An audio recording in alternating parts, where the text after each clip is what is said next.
Областният координатор на ДПС за Бургас живее на 30 км от града в село Трънак. Казва се Сабри Мехмет Али. По време на възродителния процес живота му се променя изцяло. Той е един от онези 850 хиляди души, които получават нови имена. Сабри остава в архивите на МВР, като се вдали на Липиев. За новото си име той научава на Малка гара до село Прилеп. Там първо отдодаха от жандармерията и казват, и додахме да сменим името. Какво разправяте? Аз реагирах остро. След той пак додаха, пак реагира, избяга една седмица в гората, честно казвам. И само лекочко взимам храна и си витувам. И понеже изолацията на селото беше далече. Накрая натискаха, закараха в мегарато и тиснаха. И викам накрая служете, който искате едно име. Сабри Мехмет Али и брат му Елин Маджаров са част от осъдените за тероризъм в периода на възродителния процес. От всички подсъдими, 4 получават смъртни присъди. Много повече са оставените в затвора за подпомагане на терористичните групи. Това са 6 години на страх, в които в България се говори за 617 терористични акта, извършени от българо-мохамедани. В непубликуваните архиви за всеки от тях е записана и по една жертва. 6 години, в които се говори и за актове на репресии на държавата срещу турското население. 6 години, в които в статистиката на МВР влизат над 100 ранени по време на случаите на тероризъм.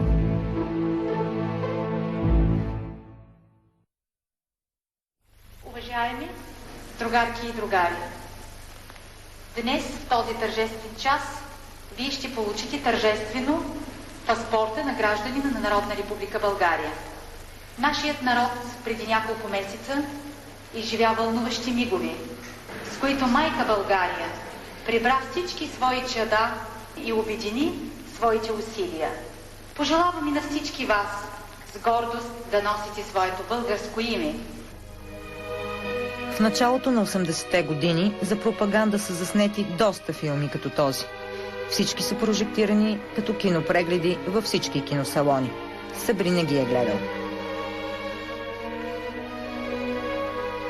Ти представяш ли какво е нещо?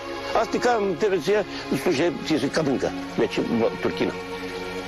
Ти какво, как ще действаш? Това може ли? Ти няма да вярваш на себе си.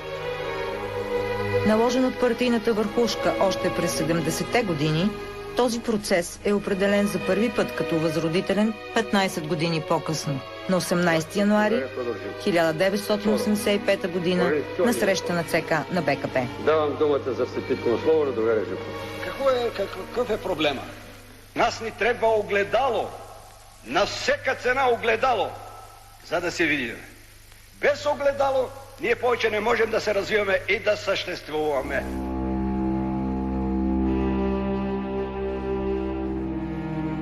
За Сабри и брат му Елин Маджаров е невъзможно да се откажат от турските си корени и изведнъж да станат българи. В знак на протест, двамата братя започват да пишат анонимни писма и листовки. Първо до Държавния съвет на Народна република България, а след това и до Тодор Живков. Близо 360 хиляди души не дочакват края на този процес и напускат страната с така наречената голяма екскурзия. Изоставят домовете си и се изселват в Турция до затварянето на границата през септември 1989 година.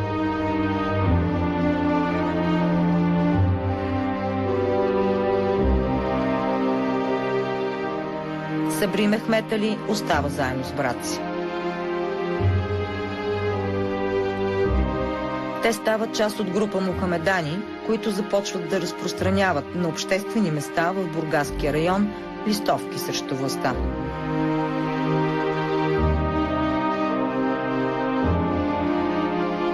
Викам, какво да правим, мой брат? Ама вика, трябва да мърдаме, трябва вика да сложим обяви, да постраним листовки, аз тогава съгласих, писах лостовки. Турци, обединявайте се, не се съгласявайте. Отидах в Карнабат на автогарата, лепах. И Айтос автогарата лепах, зато и по член 9 бях съден. И тогава, и сега българските историци обясняват политическите причини за провеждането на възродителния процес като българска реакция срещу амбициите на Турция за разширяване в континентална Европа и излизане от азиатския свят. Тодор Живков непрекъснато сочи случая Кипър, окупирането на Северен Кипър и основаването на Северно-Кипърската турска република от съседната република Турция. Има опити и за автономия в източните Родопи и в североизточна България. Има опити. Има сепаратистски организации още през 70-те години. В изследванията си историците описват и един друг проект под името Турската цивилизация по света. Този проект България е отбелязана като една от многото турски държави, още от хан Кубрат и от Асен. Чужди специални служби участваха и оказваха влияние върху обстановката, която се формираше. Тъй като проявите на така наречения, подчертавам, така наречения турски тероризъм от онова време в България, във всички случаи най-малкото бяха одобрявани и гледани като прояви на някаква национално-освободителна борба. Най-силно влияние върху обстановката в България по това време имат турските разузнавателни служби, известни като МИТ.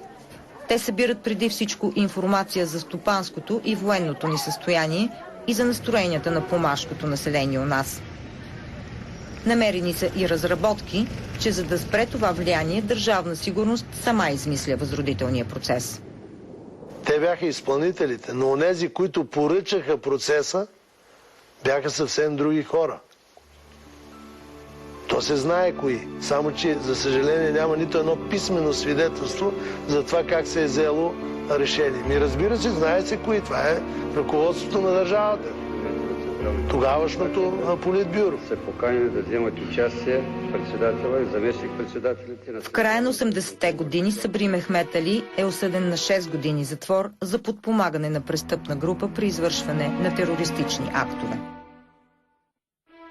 Той излежава част от присъдата и веднага след 10 ноември 1989 година е амнистиран.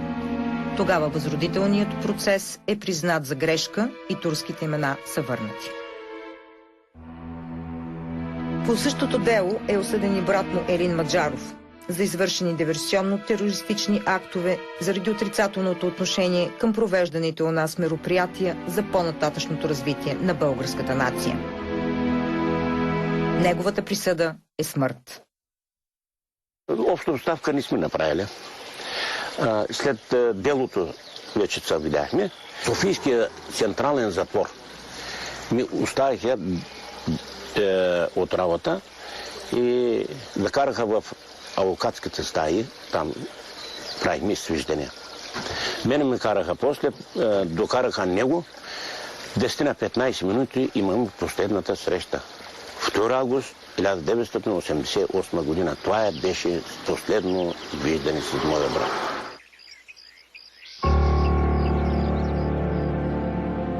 По време на възродителния процес е взето решение да се преименуват и починалите турци. И до днес специалистите не са намерили доказателства кой и кога е взел това решение. Няма обяснение и къде са вписани новите имена на мъртвите. Нито кой и защо е изтрил от гробовете техните рождени имена.